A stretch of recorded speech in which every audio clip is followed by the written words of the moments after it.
મેં મારી ખાસ મિત્રની બાલીની ટ્રીપના પૈસા ચૂકવ્યા અને તેણે તેનો ઉપયોગ તેના છુપા સંબંધ માટે કર્યો. મેં મારી ડેસ્ટિનેશન વેડિંગ માટે ગેમાની ફ્લાઇટ અને હોટલના પૈસા ચૂકવ્યા હતા. એ $2,000થી વધુ હતા.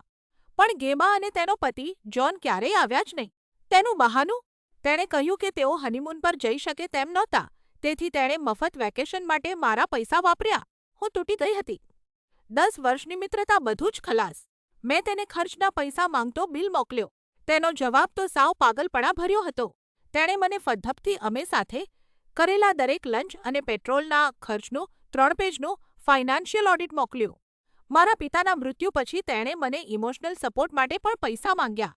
તેણે તો એવો દાવો કર્યો કે મારે તેને પૈસા ચૂકવવાના છે. પણ પછી મને સત્ય ખબર પડી. મેં એક લોકલ ફોટોગ્રાફરના પેજ પર એક ફોટો જોયો. એ બાલીમાં ગેમા હતી, પણ તે જોન સાથે નહોતી. તે રાયન નામના કોઈ છોકરાને કિસ કરી રહી હતી. તેણે હનીમૂન માટે મારા લગ્નને નથી છોડ્યો, પણ છેતરપિંડી કરવા માટે છોડ્યું હતું. મેં તેને કોર્ટમાં ખેંચ્યો અને મારા એક એક પૈસા પાછા મેળવ્યા.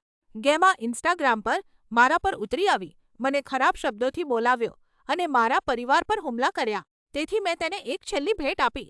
મેં તેનો અને રાયનનો ફોટો પોસ્ટ કર્યો અને તેના પતિને ટેગ કર્યો. મારું કેપ્શન હતું, સોરી, અમે તમને બાલીમાં મિસ કર્યા. આશા છે કે તમને મજા આવી હશે. તેણે બસ લગ્નમાં આવવું જોઈતું હતું.